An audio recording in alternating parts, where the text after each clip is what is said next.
Hello friends, इस video से हमें कंप्यूटर पढ़ना है।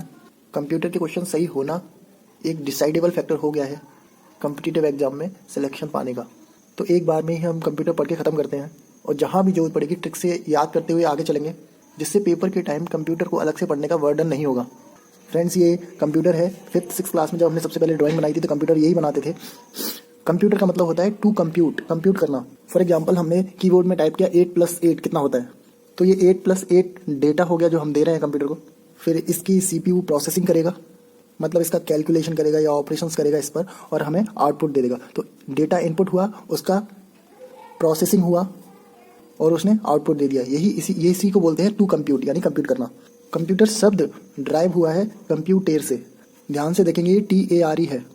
ये एक लैटिन भाषा का शब्द है जिसका मतलब ही होता है कंप्यूट करना। तो हम यहाँ लिख लेते हैं। सबसे पहले हमने इनपुट दिया, उसका कुछ अर्थमेटिक या लॉजिकल ऑपरेशंस होगा सीपीयू के अंदर, two and third number output दे देगा। इसका मतलब होता है कंप्यूट करना, और कंप्यूटर ड्राइव हुआ है कंप्यूटेर, ये लैटिन भाषा का शब्द है। सबसे पहले दो शब्द हार्डवेयर एंड सॉफ्टवेयर के बारे में जान लेते हैं। हार्डवेयर मतलब कंप्यूटर का जो भी पार्ट हो जिसको हम देख सके और छू सके, वो हार्डवेयर। मॉनिटर, कीबोर्ड, माउस, ये सब तो सिंपल एग्जांपल हो गए हार्डवेयर के। लेकिन सीपीयू के अंदर भी, जैसे कोई मदरबोर्ड है, माइक्रो प्रोसेसर है, उसको हम देख नहीं सकते लेकिन छू सकते हैं। अगर सीपीयू को नट बोर्ड खोलें उसका और मदरबोर्ड निकाल लें, माइक्रो प्रोसेसर निकाल लें, तो देख भी सकते हैं। तो वो भी हार्डवेयर के अंदर आता है। कुछ लोग शुरुआत में पढ़ते हैं तो कंफ्यूज हो जाते हैं, जो हमें सामने सामने दिख रहा है सिर्फ वही हार्डवेयर है। ऐसा नहीं है, जिसको भी हम देख सकें और छू सकें, चाहे वो सीपीयू के अंदर भी हो, उसको हार्डवेयर बोलते हैं। और सॉफ्टवेयर इसका अपोजिट, जिसको छू ना सके वो सॉफ्टवेयर। फॉर एग्जाम्पल, हमने कोई प्रोग्राम बनाया, जैसे एडिशन का हमने प्रोग्राम बनाया जो 8+8 नंबर को ऐड कर देगा। वो प्रोग्राम बना के हमने कंप्यूटर में इंस्टॉल कर दिया, तो वो सॉफ्टवेयर है, हम उसको छू नहीं सकते। फॉर एग्जाम्पल, हमने कोई गेम का सॉफ्टवेयर बनाया, जैसे कार वाले गेम का सॉफ्टवेयर बनाया हमने, जिसमें कार चल रही है, कार हम छू नहीं सकते, तो वो सॉफ्टवेयर है, क्योंकि हमने प्रोग्राम बनाकर वो गेम को बनाया है।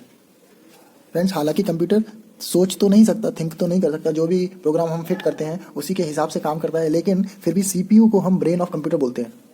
तीसरा टर्म यहाँ फ्रेंड्स डेटा है।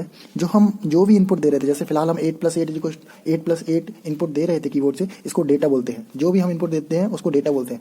हालांकि जब ये सीपीयू तक पहुंचता है तब इसको इन्फॉर्मेशन बोलने लगते हैं। इसी चीज़ को, ये डेटा इन्फॉर्मेशन में तब्दील हो जाता है। यहाँ फ्रेंड्स चौथा पॉइंट है प्रोग्राम। इसके बारे में भी थोड़ा सा देख लो। जैसे अभी हमने डेटा दिया 8+8, ओके।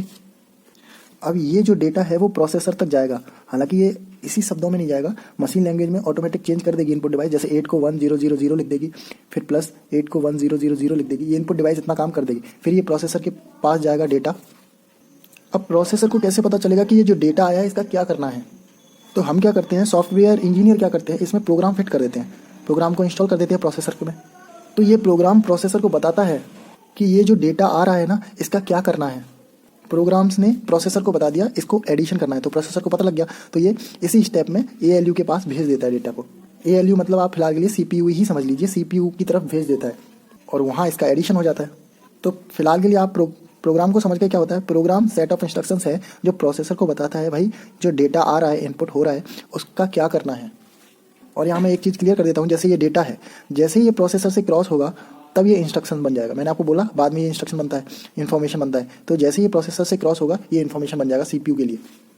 फ्रेंड, क्वेश्चन ये आया था पेपर में, डेटा से इन्फॉर्मेशन कौन चेंज करता है? प्रोसेसर। अब अगर हमें बेसिक्स क्लियर हो गए हैं तो हम थोड़ी सी हिस्ट्री देख लेते हैं कंप्यूटर की। हिस्ट्री के नाम पर हमने सिर्फ एक नाम सुना है, चार्ल्स बेबेज, जिनको हम फादर ऑफ कंप्यूटर बोलते हैं। तो इसी बात से शुरू होके हम बाकी के कुछ पॉइंट याद कर लेते हैं। इनका जो कंप्यूटर था उसको हम एनालिटिकल इंजन बोलते थे, और कब डिस्कवर हुआ था? 1857 के 20 साल पहले, यानी 1837 में। और ये जो एनालिटिकल इंजन है ये फर्स्ट जनरल पर्पस कंप्यूटर है, इसीलिए इनको हम फादर ऑफ कंप्यूटर बोल रहे हैं। और इन्होंने जो प्रोग्राम स्टोर किया था वो पैक्स के फॉर्म में किया था। ये पेपर में आ चुका है पैक्स के फॉर्म में। तो ऐसे याद रख सकते हैं कि आधा पैक लगा के काफ़ी अच्छी चीज़ इन्वेंट कर दी पैक्स के फॉर्म में, और इसको ही बैरल्स बोलते थे। जैसे प्रोसेसर में प्रोग्राम स्टोर करना पड़ता है जो बताता है प्रोसेसर को कि जो डेटा आ रहा है उसको में क्या एक्शन लेना है, प्लस करना है, माइनस करना है, डिवाइड करना है, कुछ भी प्रोग्राम हो सकता है। फ्रेंड्स, इतना कवर करने के बाद हम इनके पहले और बाद के पॉइंट कवर करेंगे, जो हिस्ट्री का ही पार्ट है। सबसे पहले अबेकस का इन्वेंशन हुआ, चाइना ने किया 1602, मतलब जब अंग्रेज आ रहे थे इंडिया की तब की बात है। चाइना ने इन्वेंट किया, कुछ नहीं, ये मोती रहते थे इसमें फिट हुए, उससे कैलकुलेशन होती थी। अबेकस से एक क्वेश्चन हमेशा आता है। अबेकस से एडिशन हो सकता था, सब्ट्रैक्शन हो सकता था, स्क्वायर रूट फाइंड आउट कर सकते थे, लेकिन मल्टीप्लिकेशन फाइंड आउट नहीं कर सकते। तो सबसे पहले ये क्वेश्चन आया था, उसमें पूछा था अबेकस क्या नहीं कर सकता था, एडिशन, सब्ट्रैक्शन, स्क्वायर रूट या मल्टीप्लिकेशन। तो ज़्यादातर बच्चों ने स्क्वायर रूट क्लिक कर दिया, टिक कर दिया। उन्होंने सोचा पहले मल्टीप्लिकेशन होगा उसके बाद ही तो स्क्वायर रूट पॉसिबल है, तो जब मल्टीप्लिकेशन ही नहीं होगा तो स्क्वायर रूट हो नहीं सकता, इसलिए स्क्वायर रूट पर क्लिक कर दिया। ये पॉसिबल नहीं हो सकता, बाकी तीनों तो हो सकते हैं, लेकिन ऐसा नहीं है फ्रेंड्स। मल्टीप्लिकेशन इसमें पॉसिबल नहीं था, स्क्वायर रूट प्लस माइनस इसमें हो सकता था। तो डेफिनेटली जो नेक्स्ट इन्वेंशन होगा उसमें मल्टीप्लिकेशन पॉसिबल हो सकेगा। वो 1670 में जॉन नेपियर ने इन्वेंट किया था, नेपियर बॉन्स। इसमें कुछ नहीं याद रखना है आपको, बस ये याद रखना है कि जो नेपियर बॉन्स का इन्वेंशन हुआ, एक मशीन है नेपियर बॉन्स, इसमें जो कैलकुलेशन होता है उसमें कौन सी टेक्नोलॉजी यूज़ होती है, क्वेश्चन आ चुका है। रैप्डोलॉजी उसमें टेक्नोलॉजी यूज़ होती है। कैसे याद रखेंगे इसको, देखो फ्रेंड्स, इसका नेम क्या है, नेपियर बॉन्स, यानी कि नई हड्डियाँ। नई हड्डियाँ मतलब किसी बच्चे का जन्म होना है, किसकी कृपा से हो रहा है, रब की कृपा से। तो रब्डोलॉजिया यानी रब की कृपा से नई हड्डियाँ, बस। फ्रेंड्स 1801 में जैक्वार्ड का एक इन्वेंशन है, जैक्वार्ड लूम। उन्होंने पहली बार पंच कार्ड यूज़ किया था सीक्वेंस ऑफ ऑपरेशन के लिए। ये क्या है सीक्वेंस ऑफ ऑपरेशन बाद में देखेंगे, फिलहाल आप ये याद करें, जब हम ऑफिस में या कहीं भी कार्ड को पंच करते हैं अटेंडेंस के लिए तो लाइट जल जाती है उसमें, तो आप याद रखना कार्ड को जब पंच करते हैं तो लाइट जल जाती है। जल से आप याद रखेंगे जल यानी जैक्वार्ड लूम्स, पहली बार punch card, that's it. Next है टेबुलेटिंग मशीन, जो 1880 में आया, तो ये मशीन से ही क्लियर है, फर्स्ट इलेक्ट्रोमैकेनिकल मशीन है। 1890 में यूएसए का जो सेंसस हुआ था उसके डेटा को प्रोसेस करने के लिए मशीन बनी थी। तो आप ऐसे याद रख सकते हैं, इसमें ध्यान दिया गया था हर आदमी की गिनती होनी चाहिए, कोई भी आदमी छूटना नहीं चाहिए। तो इसको इन्वेंट किया था हरमन ने, हर आदमी की गिनती होनी चाहिए। 1890 सेंसस, फर्स्ट इलेक्ट्रोमैकेनिकल मशीन, जिसको टेबुलेटिंग मशीन बोलते हैं।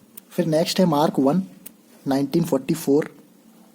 इसकी इंपॉर्टेंस ये है कि ये वर्ल्ड वार 2 के टाइम पर यूज़ हुई थी मशीन। तो इसको कैसे याद करेंगे, जब वर्ल्ड वार होता है, लड़ाई होती है, तो मशीन का काम क्या होता है, मार्क पर निशाना लगाया एंड फायर, हमेशा मार्क पर निशाना लगाया एंड फायर। उससे आप याद रखना जो मार्क 1 मशीन है वो वर्ल्ड वार 2 के टाइम की यूज़ की है, मार्क 1 एंड फायर। अब इसके बाद 3 मशीन है जिनके बारे में हमें अच्छे से देखना पड़ेगा। एक है ENIAC, आज़ादी से जस्ट पहले 1946 में इन्वेंट हुई।